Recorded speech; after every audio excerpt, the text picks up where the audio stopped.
శరవేగంగా అభివృద్ధి చెందుతున్న జడ్చర్ల మున్సిపాలిటీలో అక్రమాలు చోటు చేసుకుంటున్నాయి.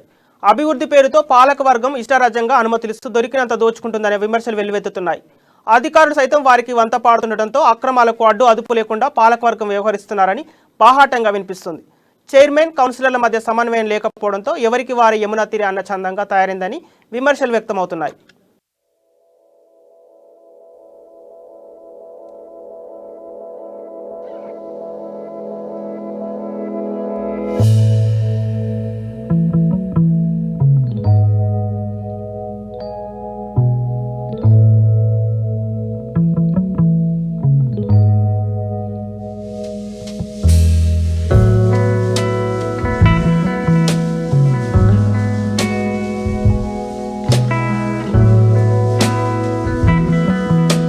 ఆశించిన స్థాయిలో అభివృద్ధి చెందకపోగా అవినీతి అక్రమాలకు నిలయంగా మారిందని విమర్శలు వెల్లువెత్తుతున్నాయి.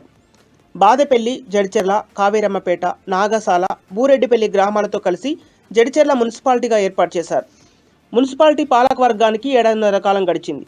ఈ 7.5 కాలంలో అభివృద్ధి సంగతి పక్కన పెడితే కౌన్సిలర్ సభ్యుల మధ్య, చైర్పర్సన్, వైస్ చైర్పర్సన్ల మధ్య విభేదాలు మాత్రం తారాస్థాయికి చేరుకున్నాయనే చెప్పాలి.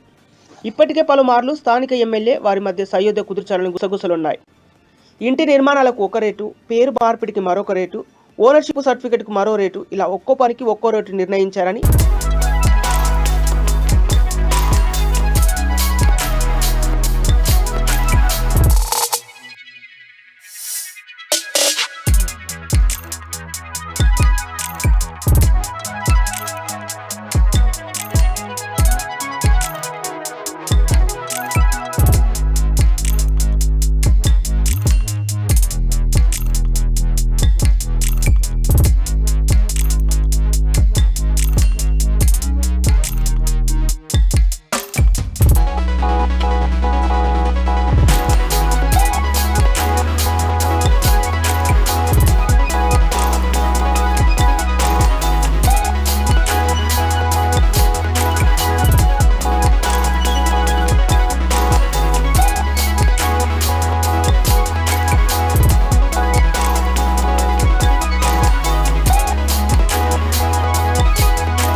జడ్చర్ల మున్సిపాలిటీలో జరుగుతున్నటువంటి మధ్యకాలంలో జరుగుతున్నటువంటి విషయాల్లో మేము కొన్ని విషయాలు చెప్పదలుచుకున్నాం. మరి ఇక్కడ మున్సిపాలిటీ అంటే టీఆర్ఎస్ పార్టీ ఆఫీస్ లాగా ఏర్పడ్డది. మరి ఇక్కడ ఉన్నటువంటి అధికారులని, మరి అధికార పార్టీకి చెందినటువంటి నాయకులు ఒత్తిళ్ల వలన మరి వాళ్ళు పని చేయనీయకుండా అడ్డు తగలడం జరుగుతుంది. మరి 10% ల్యాండ్ల విషయంలో మరి మేము కమిషనర్ గారికి ఎన్నో సార్లు విన్నపించడం జరిగింది.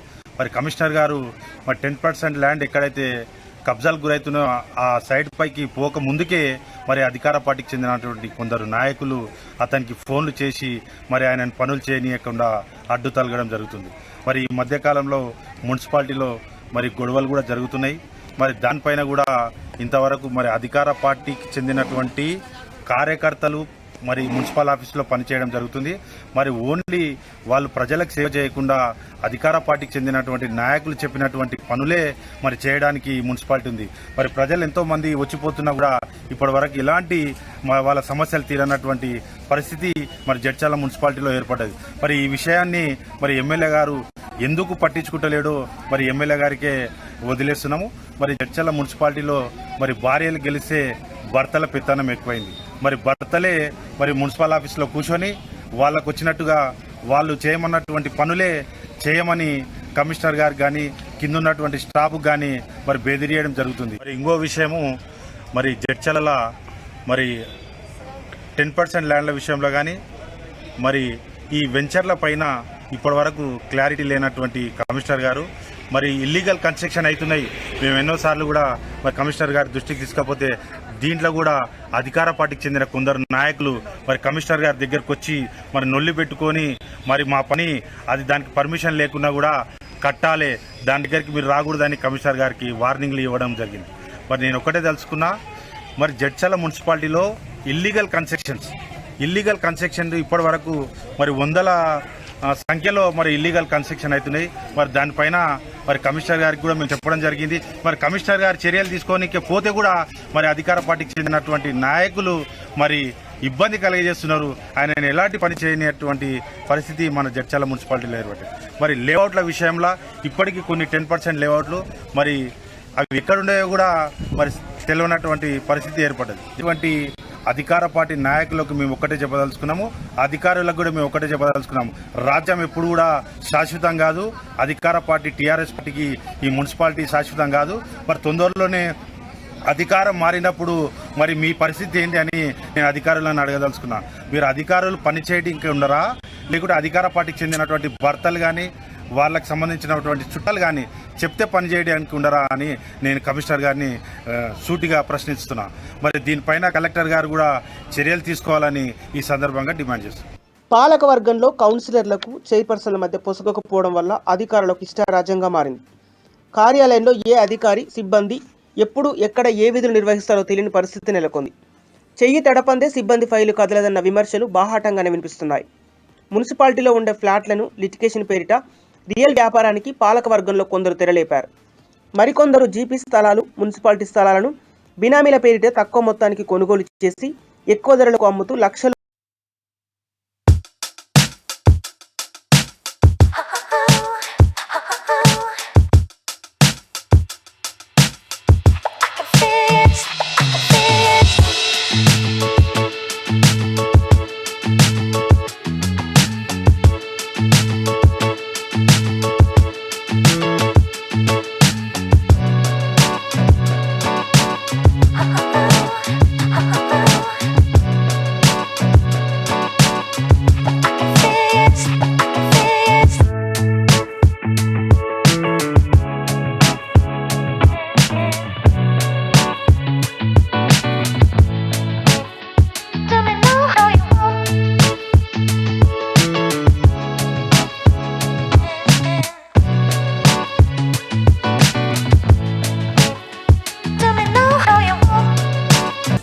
మున్సిపాలిటీ పరిధిలో అనుమతి లేకుండా ఇళ్ల నిర్మాణాలు జరుగుతున్నా పట్టించుకునే వారే కరువయ్యారు.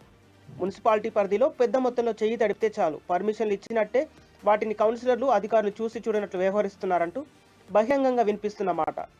ఇక అనుమతుల విషయంలో వారికి నచ్చిన వారికి మాత్రమే ఒక రకంగా, నచ్చని వారికి మరొక రకంగా చూస్తున్నారని గుసగుసలు వినబడుతున్నాయి. ఇక పట్టణంలో ఏ వార్డులోకి కాలనీలోకి వెళ్ళినా పాలకవర్గం పనితీరుపై విమర్శలు.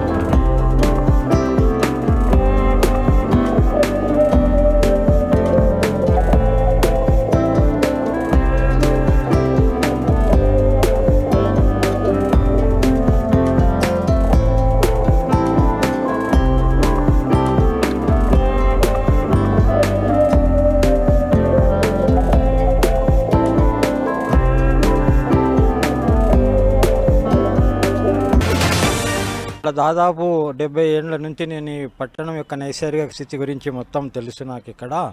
ఇప్పుడు ఇన్ని రోజులు ఇక్కడ పాలకవర్గము ఇది కౌన్సిల్ అనేది లేకుండే 2 సంవత్సరాల నుంచి కౌన్సిల్ అనేది ఇక్కడ పనిచేస్తుంది.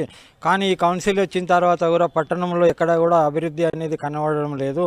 పాత పద్ధతే మేలుండే, పాత ఊరే మేలున్నట్లు కనబడుతుంది. అయితే ఇక్కడ ఏమైందంటే ఎప్పుడైతే ఈ కౌన్సిల్ ఏర్పడ్డదో కౌన్సిల్ వాళ్ళ ఇష్టం వచ్చిన రాజ్యం నడుస్తుంది ఇక్కడ జడ్చర్ల మున్సిపాలిటీలో. కౌన్సిలర్లకు ప్రజలకు కూడా ఏం మేలు జరగడం లేదు. అన్ని ప్రజాప్రతినిధులు ఎన్నికైన వాళ్ళే దాన్ని వాళ్ళు ఇష్టం వచ్చినట్లు చేసుకుంటూ మున్సిపల్ కమిషనర్ యొక్క సహకారంతో ఈ పనులన్నీ చేస్తున్నారు. ఇక్కడ అక్రమ వెంచర్లకు ఆలవాలం జడ్చర్ల పట్టణం ఎక్కడ చూడు అక్రమ వెంచర్లు వితౌట్ పర్మిషన్వి చాలా వెంచర్స్ జరుగుతున్నాయి. ఇక్కడ ప్రజల యొక్క ప్లాట్లకు కూడా భద్రత అనేది లేదు. ఆ విధంగా చిన్న below poverty line peoples are more suffered from this council. So many defects from council. Municipal commissioner కూడా ఇక్కడ ఏది పట్టించుకుంటలేడు.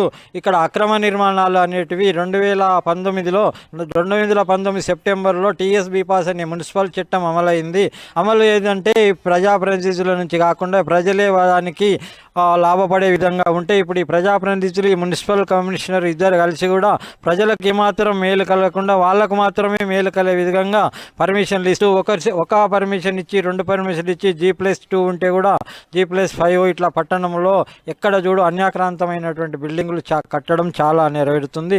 ఈ కట్టడం విషయంలో ఎన్నోసార్లు నేను దాదాపు 50 సార్లు మున్సిపల్ కమిషనర్ గారికి ఫిర్యాదు చేస్తే కూడా ఈ రోజు చేస్తాము రేపు చేస్తామని ఎన్నడూ కూడా ఫిర్యాదును పట్టించుకోవడం లేదు. అప్పుడు కట్టే యొక్క నిర్మాణాలు కూడా అక్కడ పైకి వెళ్ళి శాంక్షన్ అయ్యి వచ్చిన తర్వాత కమిషనర్ యొక్క సహకారంతో ఇక్కడ ఉన్న కౌన్సిలర్లు ఆ పనులు పూర్తి చేయడం జరుగుతుంది. ఎక్కడ కూడా నాణ్యమైన పనులు కనబడతలేవు. ఇంకోటి వాళ్ళు ఇష్టం వచ్చిన దాంట్లోనే ఈ కౌన్సిలర్లు వీళ్ళందరూ కలిసి అవి కాంట్రాక్ట్లు చేసుకొని పంచుకోవడం జరుగుతుంది. ఇప్పుడు అక్కడ ఒక ప్రవీణ్ రెడ్డి అని చెప్పి ఒక ఏఈ ఉండేను. అతనికి ఎన్నోసార్లు కంప్లైంట్ చేసి నేను ఎన్నోసార్లు ఆయన మీద ఇట్లా అక్రమ నిర్మాణాలు చేస్తారు, ఆయన టీఎస్బీఎస్ పట్టణం యొక్క ఇవి పాటిస్తలేడు, ప్లస్ మనం ఎమ్మెల్యే కాన్స్టిట్యూషన్ యొక్క నియమ నిబంధనలు కూడా పాటించకుండా వాళ్ళకి ఇష్టం వచ్చిన వాళ్ళకే కాంట్రాక్ట్లు ఇస్తున్నారు, ఇష్టం వచ్చిన వాళ్ళకే బిల్లు చేస్తున్నారు. ఎవరైనా నాసిరకం పనులు కూడా అవి కూడా ఏమంత నాణ్యత కలిగిన పనులు లేవు. వీటిని కూడా పర్యవేక్షించే అధికారులు ఎవరు లేకుంటే నేను ఇక్కడ 2-3 సార్లు ఆ ప్రవీణ్ రెడ్డి దాన్ని పనులు ఆపడం జరిగింది. ఆపి కూడా నేను కలెక్టర్ నందులాల్ సార్కి ప్లస్ వెంకట్రావు సార్కి గారు కూడా వెళ్ళి కలిసి చెప్పడం జరిగింది. అధికారులు ఎవరు కూడా ఈ పట్టణం గురించి పట్టించుకోవడం లేదు, మరియు భవన నిర్మాణాలను కూడా ఎవరు ఆపడం లేదు. చట్టం అనేది ఇక్కడ లేదు, జడ్చర్లలో చట్టం అనేది జరగడం లేదు. ముఖ్యంగా మహిళా కౌన్సిలర్ల స్థానంలో వారి భర్తలు పెత్తనం చెలాయిస్తున్నారని, వారి జోక్యంతో పాలన అస్తవ్యస్తంగా తయారైందని స్థానిక ప్రజల నుంచి విమర్శలు వస్తున్నాయి. మహిళా కౌన్సిలర్లు అడపదడప కార్యక్రమాల్లో పాల్గొంటుండగా పెత్తనమంతా భర్తలదే కావడంతో కొందరికి మింగుడు పడటం లేదనేది సమాచారం. చివరకు చైర్పర్సన్, వైస్ చైర్పర్సన్ల విషయంలోనూ ఇదే పరిస్థితి నెలకొందంట. వారి భర్తల ప్రమేయం లేనిదే అధికారులు సైతం ఫైల్స్ కూడా ముట్టుకోవడం లేదని వినిపిస్తున్న మాట. మొత్తం జడ్చర్ల మున్సిపాలిటీలో పాలకవర్గం